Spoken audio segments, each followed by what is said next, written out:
Hello, this is Attorney Brown at Firm. So the other day, someone asked me, what's the difference between a trust and a limited liability company?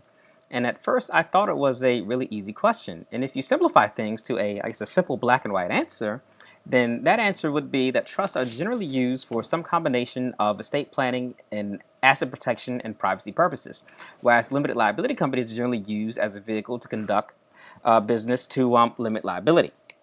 But the best answer may be a bit more gray than black and white. Here's why. So, both trusts and limited liabilities companies are fictional entities controlled by one or more persons.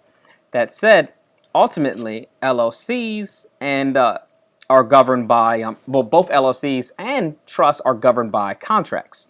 In the LLC's case, that contract is the operating agreement. In the case of a trust, it is a trust agreement. So the operating agreement tells the operators or the members of the limited liability company what they can and can't do. And the trust agreement tells the trustees what they can and cannot do. That said, who says that an LLC operating agreement can't be drafted in such a way that, let's say, a member's interest vests in an heir if a certain event is triggered? In other words, who'd say that an LLC can't be used for estate or family planning purposes? And in the case of a closely held family business, that may make a lot of sense.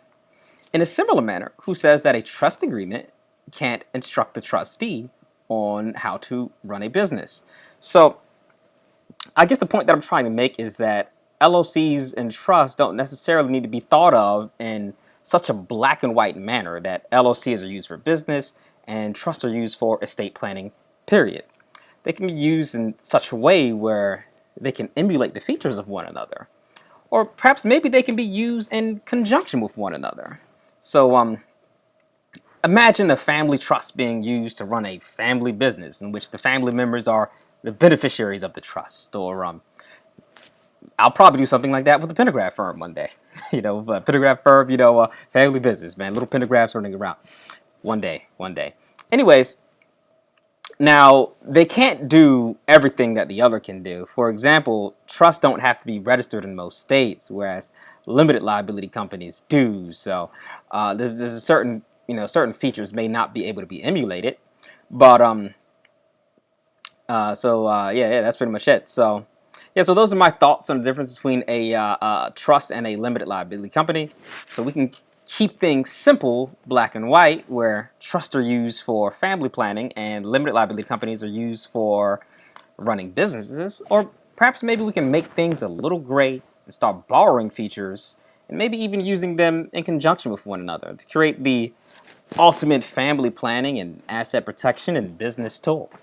That said, if you are interested in creating a limited liability company, or perhaps having your operating agreement redrafted, or perhaps having a trust agreement drafted that uses some of the principles that I've discussed in this video, and if you are located in Maryland or DC, then don't hesitate to contact me.